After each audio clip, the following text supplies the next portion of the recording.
नमस्कार साथियों, आज की हमारी क्लास का विषय होगा मौर्य कला। अब मौर्य कला के अंतर्गत क्या क्या बातें शामिल हैं, उससे पहले आपको एक कथन याद रखना है कि मौर्य कला है वो यक्षों और देवताओं द्वारा बनाई गई कला है। और ये नाम है, ये कथन है लामा तारानाथ जो तिब्बत के लेखक हैं। एक बात। दूसरी बात, मौर्य कला की बात करें तो सवाल ये उठता है कि हमारे सिलेबस में मौर्य कला ही क्यों है, महत्वपूर्ण क्यों है हमारे लिए मौर्य कला। बात सिलेबस की नहीं है, बात यह है कि मौर्य कला महत्वपूर्ण क्यों है। तो देखो, इसके कुछ बिंदु हैं। पहली बात, भारत में हड़प्पा सभ्यता के बाद, हड़प्पा सभ्यता के पतन के बाद सिद्ध मौर्य काल में ही भौतिक अवशेष मिलेंगे, कला के अवशेष मिलेंगे। जैसे हड़प्पा सभ्यता में मूर्तियां मिल रही हैं पत्थर से बनी हुई, लेकिन फिर बीच काल में वैदिक काल की या अन्य किसी काल की कोई मूर्तियां आदि नहीं मिल रही हैं, तो वो सिद्धि मौर्य काल से ही मिल रही हैं। ठीक है, तो एक तो ये महत्व की बात रह गई। दूसरी बात, बहुत सी चीजें जैसे स्थापत्य कला में पाषाण के स्तंभों का प्रयोग, ये मौर्य कला की विशेषता है। पूर्वी भारत में पक्की ईंटों का प्रयोग पहली बार मौर्य काल में ही होगा, क्योंकि हड़प्पा सभ्यता के स्थल पूर्वी भारत में नहीं मिले हैं। तो पूर्वी भारत में पहली बार पक्की ईंटों का प्रयोग है वो मौर्य काल में ही है। ठीक है, इसके अलावा रिंग वेल्स, जिनको हम वलय कूप या छल्लेदार कुएं कहते हैं, वो पहली बार मौर्य काल में ही देखने को मिलते हैं। फिर भारत में कृत्रिम गुफाओं का निर्माण पहली बार मौर्य काल में ही होता है।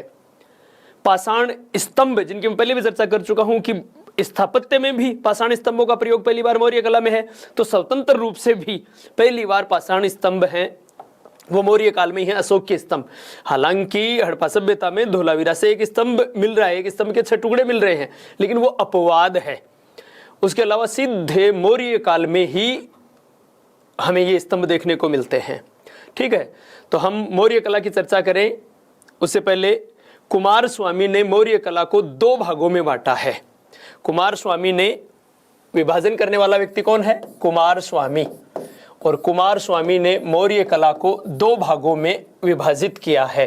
वो 2 भाग कौन से हैं? एक है राजकीय कला, राजकीय कला, और दूसरा है लोक कला, लोक कला। एक राजकीय कला और दूसरा लोक कला। अब राजकीय कला में तो क्या चीज शामिल है, लोक कला में क्या चीज शामिल है? राजकीय कला अर्थात राज्य द्वारा जो चीजें बनाई गई या जिनको संरक्षण दिया गया वो तो होंगी राजकीय कला। जैसे नगर बसाए या राजमहल बनवाए, या अशोक ने जो स्तंभ खुद रुचि लेकर अपने स्तर पर अपने स्तंभ बनाए, और बौद्ध धर्म से संबंधित मॉन्यूमेंट जैसे स्तूप, चैत्य, विहार आदि बनवाए, ये सब आएंगे राजकीय कला के अंतर्गत। और लोक कला के अंतर्गत मौर्य काल में स्वतंत्र रूप से जिन कलाकारों ने, जिनको राज्य का किसी प्रकार का कोई विशेष संरक्षण आदि नहीं था, और उन लोक कलाकारों ने यक्ष या यक्षिणियों की मूर्तियां बनाई, यक्ष यक्षियों की मूर्तियां बनाई, वो है लोक कला के अंतर्गत। ठीक है, तो पहला हमारा बिंदु होगा मौर्यकालीन राजकीय कला। हम सबसे पहले राजकीय कला के संदर्भ में चर्चा करेंगे। तो राजकीय कला में देखो, पहले चर्चा कर चुके हैं क्या क्या चीजें शामिल हैं। एक नगर जो मौर्य काल में है, फिर राजप्रासाद, राजप्रासाद यानी महल, तो प्रासाद तो महल हो जाएंगे। फिर अशोक के स्तंभ, अशोक के स्तंभ, फिर स्तूप, चैत्य, विहार आदि। अच्छा, स्तूप, चैत्य, विहार लगभग पता होगा आपको, फिर भी सुन लो पहले। स्तूप यानी बौद्ध भिक्षुओं की समाधियां, महात्मा बुद्ध या बौद्ध भिक्षुओं की समाधियों को स्तूप कहा जाता। चैत्य यानी बौद्धों के मंदिर, तो बौद्धों के पूजागृह, वो है चैत्य। तो चैत्य यानी बौद्धों के पूजागृह। और विहार या मठ यानी बौद्ध भिक्षुओं के आवास गृह। तो ये तीनों चीजें हमें अलग से याद रखनी है। इसके अलावा गुफाएं, तो भारत में पहली बार कृत्रिम गुफाओं का निर्माण अशोक के समय ही हुआ था। तो गुफाएं, ये जो चीजें हैं वो आएंगी राजकीय कला के अंतर्गत। तो अब राजकीय कला में सबसे पहले हम बिंदु ले ले नगर। पहला हमारा बिंदु रहेगा नगर। अब देखो, जब हम नगर की चर्चा करें तो चंद्रगुप्त मौर्य से शुरुआत करें तो हालांकि चंद्रगुप्त मौर्य ने पाटलिपुत्र नगर नहीं बसाया था, पाटलिपुत्र नगर पहले से बसा हुआ था और अजातशत्रु के पुत्र उदयन ने उसे बसाया था। लेकिन मौर्य काल का वर्णन विवरण मिलता है पाटलिपुत्र का। विवरण किसके लेखों में मिलता है? मेगस्थनीज और एरियन के विवरणों में। अच्छा, यहां पर मेगस्थनीज का मतलब यह है कि एरियन उसको कोट कर रहा है, तो चाहे मेगस्थनीज पूछे चाहे एरियन आए, बात एक ही होगी। क्यों? क्योंकि मेगस्थनीज की इंडिका हमें नहीं मिली है। मेगस्थनीज की इंडिका को तो ये मान लो बकरियां खा गई। कहने का तात्पर्य मेगस्थनीज की इंडिका उपलब्ध नहीं थी, लेकिन उसके उद्धरणों को फिर संकलित किया, अलग अलग लेख को लिख लिया उस पुस्तक को पढ़कर, क्योंकि उसमें बहुत सी आश्चर्यजनक बातें थी।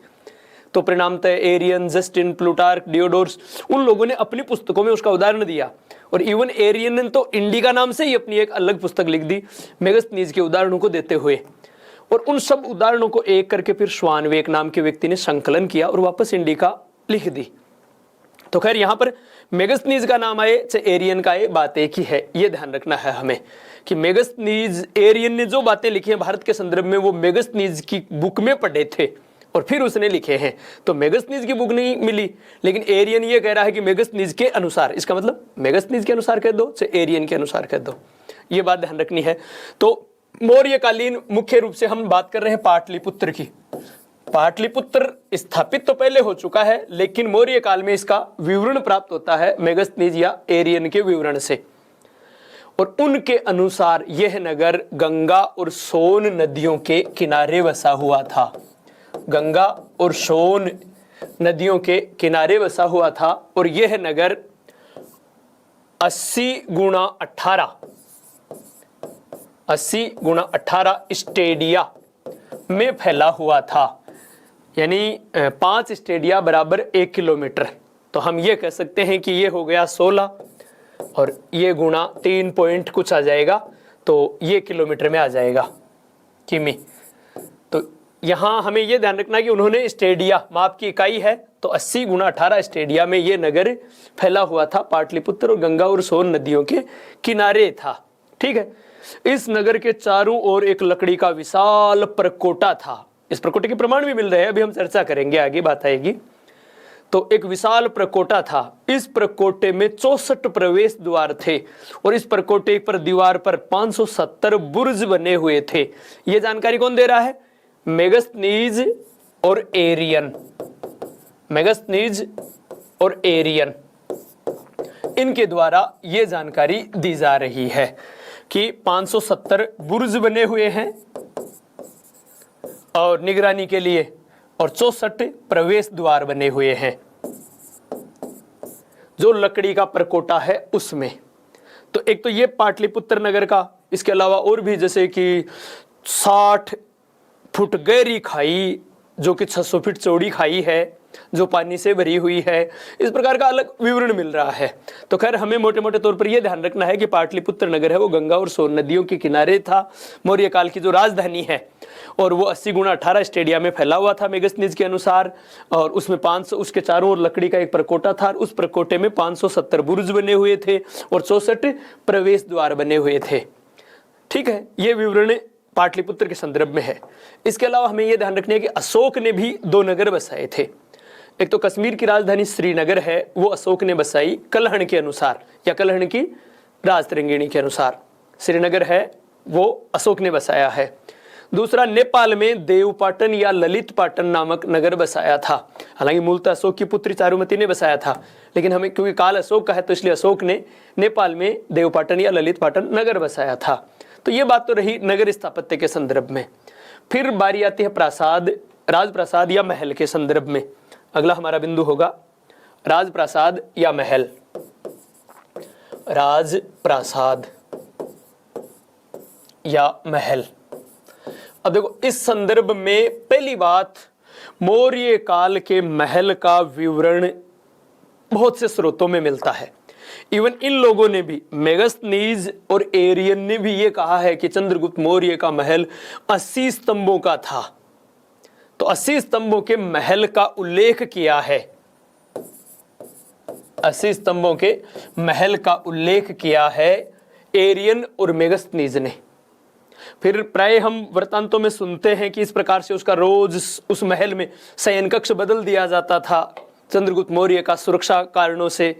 तो ये विवरण फिर चीनी यात्री फाहियान आगे चलकर जो गुप्त काल में आता है वो भी इस बात का वर्णन करता है, उस महल के बारे में बात करता है कि ये महल मनुष्यों ने नहीं बल्कि देवताओं ने बनाया है। अलग अलग विवरणों में उस महल की भव्यता की जानकारी मिलती है। तो जब साहित्यिक स्रोतों में उसका वर्णन मिला कि इस प्रकार का कोई भव्य महल था तो उत्खनन किया गया।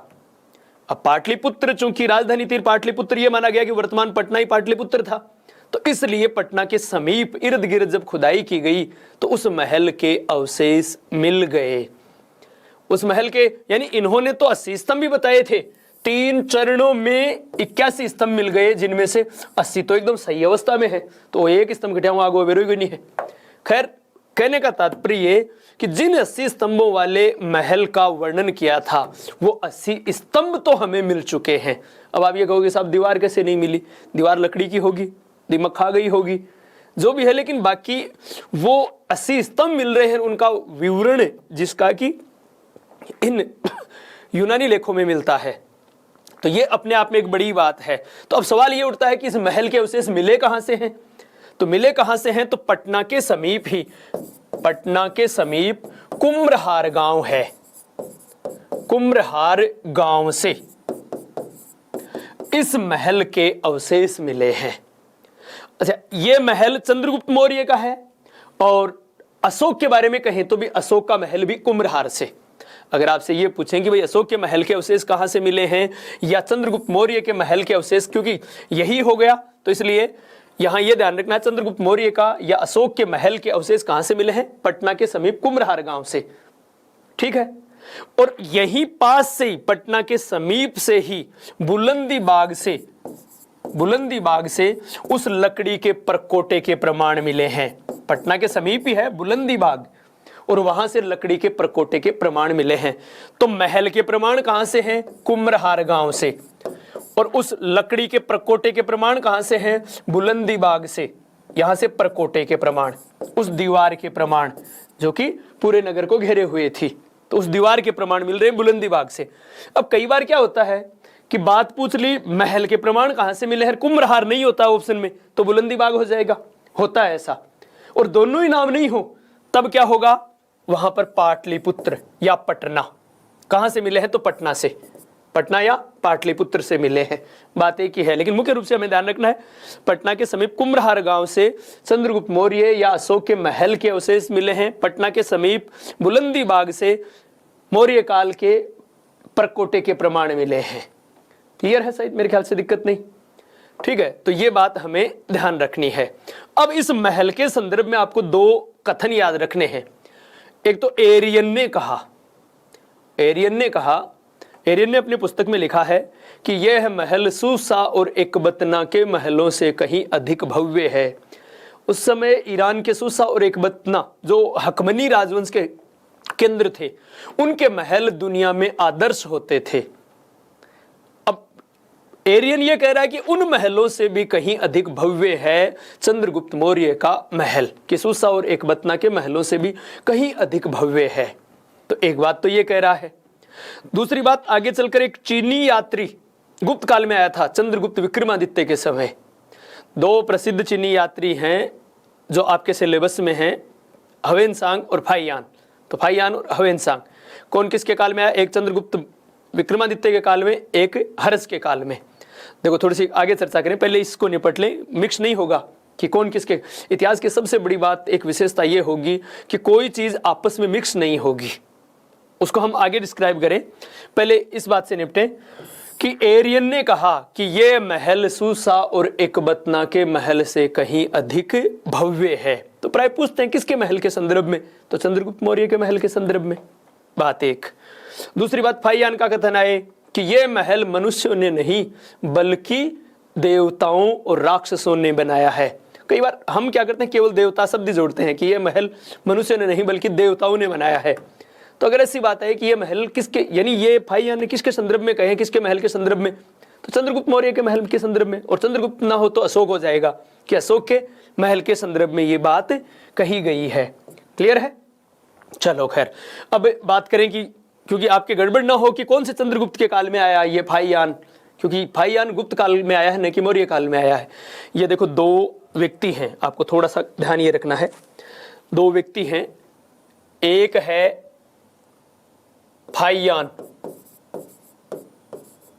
और एक है हवेनसांग, और इनमें से एक आता है चंद्रगुप्त द्वितीय के समय और एक आता है हर्ष के समय। और इन दोनों ने वैसे ही पुस्तक लिखी हैं, एक ने लिखी फाकवो की और एक ने लिखी सीयू की। अब आपके गड़बड़ नहीं होगी। देखो पहली बात, दो व्यक्ति हैं फाहियान हवेनसांग, इधर भी दो व्यक्ति हैं चंद्रगुप्त द्वितीय और हर्ष। तो यहां देखो आपको करना क्या है, हर्ष यानी हवेनसांग, तो हर्ष यानी हवेनसांग यानी हर्ष, तो हवेनसांग हर्ष के काल में आया है, तो फाहियान किसके काल में आ जाएगा? चंद्रगुप्त के काल में। अब आपको इन पुस्तकों का पता चल गया कि एक की फाकवो की, एक की सीयू की, तो फाकवो की यानी फाहियान, तो बच गई वो सीयू की, किसकी हो गई? हवेनसांग। तो कहने का तात्पर्य मिक्स नहीं होगी आपस में, ये याद करने में आपको किसी प्रकार की कोई समस्या नहीं आएगी। खैर ये बात ध्यान रखना है कि इस चीनी यात्री ने, किसने? फाहियान ने अशोक या चंद्रगुप्त मौर्य के महल के संदर्भ में कहा है कि यह महल मनुष्यों ने नहीं बल्कि देवताओं ने बनाया है। ठीक है, बस इतनी सी बात ध्यान रखनी है हमें महलों के संदर्भ में।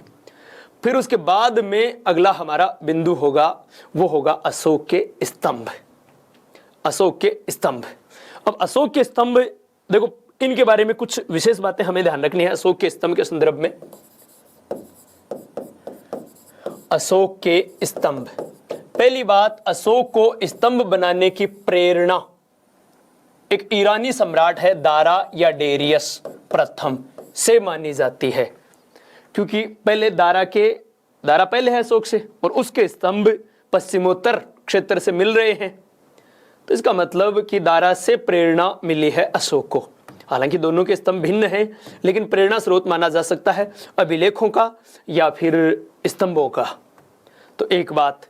दूसरी बात, अशोक के स्तंभ पर्टिकुलर विशेष तौर से मुख्यतः एक जगह के पत्थर से बने हुए हैं, और वो पत्थर कहां का है? मिर्जापुर यानी चुनार की पहाड़ी का। तो वो चुनार के बलुआ पत्थर से बने हुए हैं।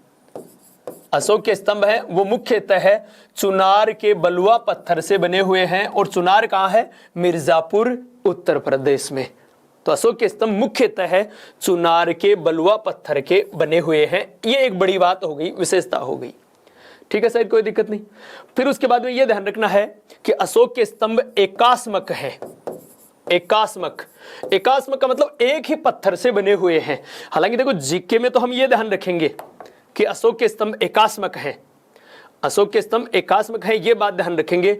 लेकिन जब सब्जेक्ट की बात आए, विषय की, तो इतिहास विषय में जब हम याद करते हैं तो इसको यह ध्यान रखना है कि वो एकास्मक, बाकी तो एकास्मक है अशोक का स्तंभ, लेकिन उसका शीर्ष भाग देखो, जैसे शीर्ष भाग यानी पशुआकृति, अभी मैं आपको बता रहा हूं, शीर्ष भाग में पशुआकृति, ये पशुआकृति है इस प्रकार से। पहले इस स्तंभ से सीखें, ये ऊपर वाली ये अलग है, ये अलग है, अलग से बाद में इसको अलग तांबे की किल्लों से यहां पर लगाया गया है। लेकिन हमें जीके में यह ध्यान रखना है कि ये एकास्मक है, एक ही पत्थर का है, ये बात ध्यान रखनी है। ठीक है, यहां हम एक इसकी विशेषता यही बात रखेंगे कि अशोक के स्तंभ एकास्मक हैं, लेकिन जब कथन और कारण में विशेष तौर से सब्जेक्ट में यह कथन आए कि पूरा एकास्मक है, तो हमें ध्यान रखना है कि इसका शीर्ष भाग अलग है, अलग से बाद में जोड़ा गया है।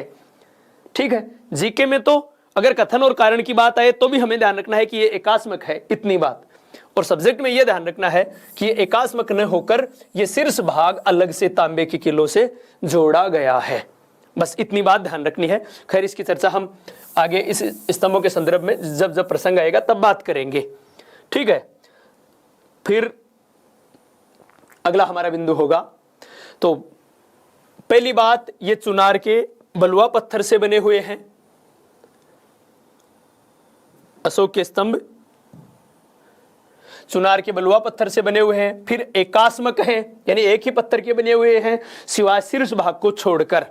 और फिर यह ध्यान देना है कि इन पर एक विशेष प्रकार की पॉलिश की गई है, एक विशेष प्रकार की पॉलिश की गई है जो इनके धातु का बना होने का भ्रम पैदा करती है। धातु है तो किसके, पत्थर के, पाषाण स्तंभ है, लेकिन पॉलिश एक विशेष की गई है जो इनके धातु का बना होने का भ्रम पैदा करती है। ये बात ध्यान रखनी है। तो ये भी एक विशेषता होगी। इसके अलावा इनकी औसत ऊंचाई है वो है 40 फीट। इसका मतलब 30 से लेकर 50 फीट तक के हैं ये, तो औसत ऊंचाई 40 फीट। अशोक के कुल 30 स्तंभ मिले हैं हमें, 30 स्तंभ मिले हैं। अच्छा यहां यह भी ध्यान रखना, मिले 30 स्तंभ है, लेकिन कई बार पूछ लेते हैं कि चीनी यात्री फाहियान और ह्वेनसांग ने भी वर्णन किया है कि फाहियान ने कितने देखे, ह्वेनसांग ने कितने देखे, ये पूछ लेते हैं। तो ये बात ध्यान रखना आप कि फाहियान ने तो देखे हैं 6 और ह्वेनसांग ने देखे हैं 16 स्तंभ, सॉरी 15, 16 नाम आ गया, 15, 16 देख ले तो ज्यादा ठीक ही हो, ज्यादा बढ़िया रहे तो 15। तो ये बात ध्यान रखना है आपको कि पहले आया उसने तो कम ही, क्योंकि वो भाई जो पहले आया उसने कम देखे हैं और जो बाद में आया उसने ज्यादा देखे हैं। हालांकि इसका भी देखो 1, 5, ये 6 हो जाएंगे, लेकिन ये बात ध्यान रखना पहले आया उसने केवल 6 देखे हैं और जो बाद में आया उसको 15 मिले हैं और वर्तमान में 30 हुए हैं। तो इस प्रकार से बढ़ते जाएंगे कि अब वर्तमान में 30 स्तंभ है। तो ये ध्यान रखना है, फाहियान ने 6 स्तंभ देखे थे, ह्वेनसांग ने 15 स्तंभ देखे थे। पूछ लेते हैं कई बार संख्या के संदर्भ में, तो ये बात भी ध्यान रखनी है। ठीक है, अब हम बात करें इन स्तंभों के संदर्भ में, क्योंकि मुख्य रूप से इन स्तंभों के भाग, इन पर कौन सी किस पशु आकृति है, तो इन स्तंभों के भाग क्या क्या हैं उनकी चर्चा करें हम। आगे हमारा बिंदु होगा स्तंभ के भाग। तो देखो भाग के लिए हमें क्या करना होगा, अपने आप ही पता चल जाएगा। ये भाग होगा, इसको बोलेंगे लाट या यष्टि, लाट या यष्टि, ये भाग। ठीक है, फिर यहां एक उल्टा कमल बना हुआ होगा इस प्रकार से, और ये जो उल्टा कमल बना हुआ है इसको बोलेंगे, ये जो उल्टा कमल इसको बोलेंगे अवांगमुखी कमल, अवांगमुखी कमल, अवांगमुखी कमल। और ये कमल के ऊपर एक चौकी होगी जिसे कहा जाएगा फलक या चौकी, फलक या चौकी। अब ये जो फलक या चौकी है ये रामपुरवा वाले में तो वर्गाकार है, चौकोर है, रामपुरवा में तो चौकोर है, और बाकी में ये वृत्ताकार है, गोल है। तो रामपुरवा वाले में चौकोर है, ये बात ध्यान। फिर इस चौकी पर, हालांकि बीच में यहां छोटी सी एक मेखला होती है, आपसे उसको याद करो या नहीं करो, यहां पर बीच में इनको जोड़ने के लिए मेखला एक इस प्रकार से, जिसमें कि कंठों का हार जैसा बना हुआ होता है, कंठ की तरह, और ये चौकी है। और इसके ऊपर कोई ना कोई पशु होगा, पशु की आकृति, जिसको हम कहेंगे शीर्ष भाग या पशु आकृति, शीर्ष भाग या पशु आकृति, पशु आकृति इसको कहेंगे हम। ठीक है, अब अलग अलग स्तंभ पर अलग अलग पशु आकृति होगी। जैसे सांची और सारनाथ पर 4 सिंह हैं, अभी हम चर्चा करेंगे एक एक की बात। ये जो फलक या चौकी है इस पर भी अलग अलग, जैसे या तो गति करते हुए 4 पशु जैसे सारनाथ वाले पर हैं, सारनाथ वाले पर गति करते हुए 4 पशु हैं, और यहां पर अलग अलग स्तंभों पर कईयों पर दाना चुगते हुए हंस हैं, तो कईयों पर ऐसे बेल बूटे बने हुए हैं, अलग अलग इस चौकी पर। तो यहां हमें विशेष तौर से सारनाथ वाले को याद रखना है कि चक्रों के बीच में इस प्रकार से पशु हैं। कौन कौन से पशु, उनका एक क्रम भी याद रख सकते हो आप, हेलो, HELO, यानी हॉर्स, एलिफेंट, लोइन, ऑक्स, ये इनका क्रम रहेगा।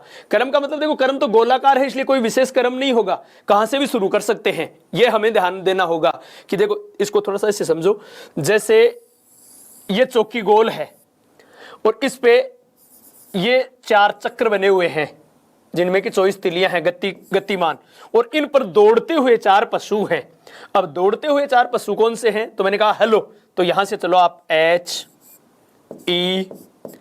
एल ओ, इस प्रकार से।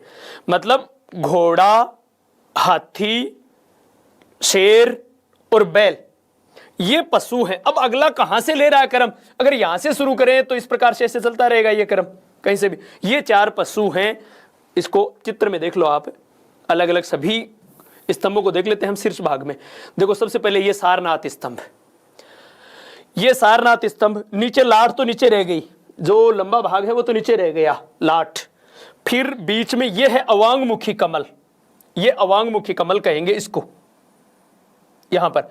और ये ऊपर है ये फलक या चौकी। अब चूंकि ये गोलाकार है, ये इधर गोलाकार है वृत्ताकार, इसमें अब 4 ये बीच में चक्कर आ गया, और इस चक्कर के इधर ये एच इधर, तो ये हॉर्स से, सॉरी एलिफेंट, इसे शुरू किया है, ये ई, और यहां से इसको इस रूप में चलो तो ये घोड़ा हॉर्स, फिर ये ई, तो एच ई, पीछे की तरफ एल, फिर ओ, इधर ओ हो गया। इसको अगर राउंड में घुमाएं तब पता चलता है, ये जब इसको घुमाएं तो पता चलता है, घूमता हुआ आप वीडियो में देखोगे तो आपको इसी क्रम में नजर आएगा, एच ई एल ओ, यानी इसके पीछे ओक्ष है और इसके पीछे उधर ये एच ई एल, तो लोइन शेर होगा। इस प्रकार से इनका क्रम, और क्रम आपको याद नहीं करना है, नाम याद करना है कौन कौन से पशु हैं, ठीक है। इस भाग को बोलते हैं फलक या चौकी, और ये इस स्तंभ पर है। अब देखो सांची वाले पर भी 4 शेर हैं ऐसे ही, और सारनाथ वाले पर भी 4 शेर हैं, लेकिन अंतर क्या है? इस चौकी में अंतर है, उस इसकी चौकी पर ये 4 पशु हैं, और उस चौकी पर देखो, अगला हम निकाल लेते हैं, अगला देखो आप, ये रहा, ये देखो इसी प्रकार से बेलबूटे। तो इसमें और उसमें अंतर है, काफी ज्यादा अंतर है, इसमें कोई दो राय नहीं है, बनावट में भी अंतर है, लेकिन मुख्य रूप से यहां ये अंतर मुख्य रूप से है। तो याद रखना है हमें, सांची में भी 4 सिंह हैं जो एक दूसरे से पीठ सटाए हुए हैं, और सारनाथ में भी 4 सिंह हैं, लेकिन उसकी चौकी पर, सारनाथ वाली चौकी पर ये गति करते हुए 4 पशु हैं। ये बात ध्यान देनी है, ठीक है। तो पहली बात आपको याद क्या करना है कि सांची और सारनाथ के शीर्ष भाग पर, शीर्ष भाग, ये शीर्ष भाग पशुआकृति, शीर्ष भाग पर जो पशुआकृति बनी हुई है वो 4 सिंह की बनी हुई है, 4 शेर हैं जो एक दूसरे से पीठ सटाए हुए बैठे हैं, ठीक है। क्लियर है शायद मेरे ख्याल से?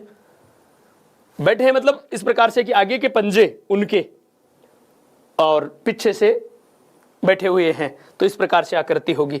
तो एक बात फिर यह ध्यान रखना है कि संकिसा वाले पर हाथी है, संकिसा का स्तंभ है उस पर हाथी है।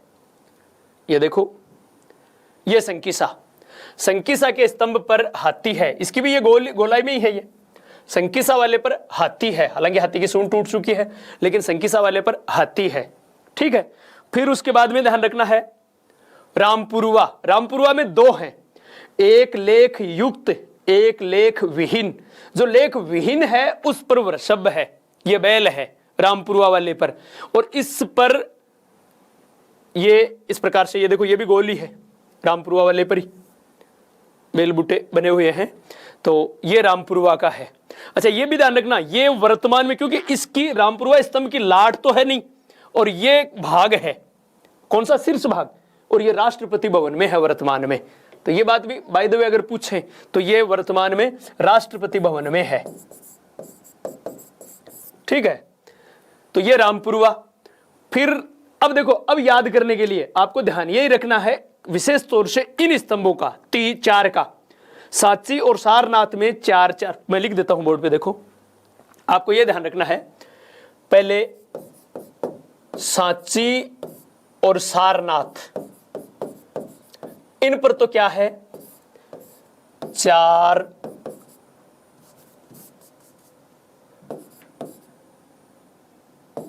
सिंह जो कि एक दूसरे से पीठ सटाए बैठे हैं, ठीक है। फिर संकिसा, संकिसा स्तंभ के शीर्ष भाग पर क्या है? हाथी, संकिसा पर हाथी। रामपुरवा पर, अब रामपुरवा में 2 हैं, रामपुरवा, तो रामपुरवा है तो वृषभ कौन से में? लेख युक्त या विहीन पर, तो लेख विहीन वृषभ, रामपुरवा लेख विहीन और वृषभ, ताकि याद रह जाए। तो कौन से पर लेख विहीन पर है, वो है वृषभ यानी बैल। अब बाकी पर एक एक शेर होगा, क्योंकि एक एक शेर इसलिए कि बाकी जैसे एक पर गरुड़ का चिन्ह बना हुआ था, एक पर घोड़े का चिन्ह बना हुआ था, घोड़े की मूर्ति बनी हुई थी, गरुड़ की मूर्ति बनी हुई, लेकिन वो तो टूट गई, मिली ही नहीं है। तो इसका मतलब जिन अब बाकी जिस पर पूछे उन पर एक एक शेर है। जैसे आपसे पूछे वैशाली या लोरिया नंदगढ़, लोरिया नंदगढ़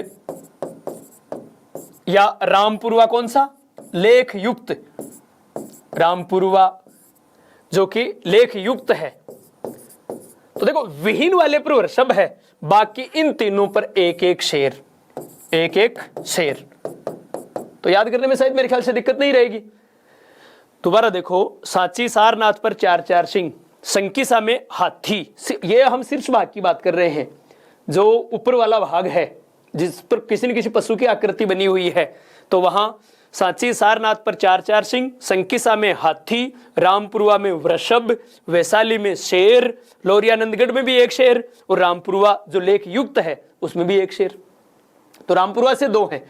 अब देखो लेख विहीन की बात आ रही है, तो कुछ लेख विहीन है। लेख विहीन वाले जब आप याद रखो तो एक सूत्र याद रख लो, कोरा सब। कोरा यानी जिस पर कुछ लिखा हुआ नहीं है, सब। तो देखो यहां पर मैं वापस ऐसे याद रखोगे, जिन पर कोई लेख नहीं लिखा हुआ अशोक के स्तंभों पर, वो है कोरा से ब, ऐसे। तो को का मतलब कोसाम्बी, कोसाम्बी। रा का मतलब रामपुरवा, रामपुरवा। से का मतलब संकिसा, संकिसा। और ब का मतलब बसाड़, और बसाड़ को हम क्या बोलते हैं, वैशाली। तो वैशाली या बसाड़, ये वो हैं स्तंभ जिन पर लेख नहीं है। अब देखो आप ये कहोगे साहब रामपुरवा में तो है ना एक पर, दो है रामपुरवा से, कौसाम्बी में भी है ना, तो कौसाम्बी में भी दो है। कौसाम्बी से एक लेख युक्त, एक लेख विहीन। तो हम बात ये कर रहे हैं यहां पर कि जिन पर लेख नहीं है। तो किन पर नहीं है, एक तो कौसाम्बी से मिला है लेख विहीन, एक रामपुरवा से मिला है लेख विहीन, और एक संकिसा से मिला है लेख विहीन, और एक बसाड़ से मिला है लेख विहीन। तो याद रह जाएगा कोरा, कोरा यानी जिस पर कुछ लिखा हुआ नहीं है, और सब यानी ये सब। तो ये सब है जो कि कोरे हैं, जिन पर कोई लेख नहीं लिखा हुआ है। क्लियर है? एक बार इनको पुनः देख लो स्तंभों को। देखो यहां से चले, ये सारनाथ वाला है, तो जिसे हमने राष्ट्रीय प्रतीक चिन्ह। अच्छा एक बात और ध्यान रखना, ये जो चक्र है फलक पर, इसमें 24 तिलियां हैं। फलक वाले चक्र पर जो चार पशुओं के बीच में चार चक्र हैं, उन पर तो 24 तिलियां हैं। ठीक है, हमारे राष्ट्रीय ध्वज में भी 24 है। इसके ऊपर एक चक्र बना हुआ था जिसे महाधर्म चक्र कहा गया, उसमें 32 तिलियां थी। शीर्ष भाग के ऊपर जो चार सिंह हैं उन पर एक चक्र बना हुआ था, महाधर्म चक्र, उसमें 32 तिलियां थी। ये बात भी ध्यान रखना कि इस चक्र में 32 तिलियां थी। ठीक है, और इस चक्र में कितनी है, फलक वाले में 24 तिलियां। ये बात ध्यान रखनी है। ठीक है, तो अगर ऐसी कोई बात आए तो ये ध्यान रखना कि महाधर्म चक्र है उसमें 32 और फलक के चक्र में 24। ये बात ध्यान रखनी है। ठीक है, फिर आगे देखो, ये सांची, ये भी चार शेर हैं, पीठ सटाए हुए हैं। जिस दिशा से देखोगे उसी दिशा से में मुंह किए हुए रहेंगे। फिर ये संकिसा, जिसमें कि हाथी है संकिसा में। फिर उसके बाद में रामपुरवा, जो राष्ट्रपति भवन में रखा हुआ है, रामपुरवा का वृषभ। और उसके बाद में एक आया नहीं, लोरिया नंदगढ़ था, तो देख लेते हैं एक बार, था तो सही। अच्छा ये वैशाली, अच्छा इसमें देखो वैशाली वाले में एक ध्यान ये रखना है, इस वैशाली या बसाड़ का फलक या चौकी है वो वर्गाकार है। बाकी तो क्या थे, वृत्ताकार। बाकी की फलक या चौकी वृत्ताकार थी, जबकि इसकी है वर्गाकार यानी चौकोर है। बाकी सब की फलक या चौकी गोल थी, राउंड में थी। इसकी चौकी है वो चौकोर है, वर्गाकार है, बाकी सब वृत्ताकार थी। ये बात ध्यान रखनी है। क्लियर है?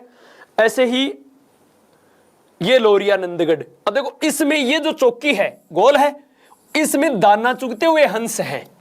लोरिया नंदगढ़, ये बात ध्यान रखना, लोरिया नंदगढ़ के फलक या चौकी पर दाना चुगते हुए हंस हैं। ठीक है?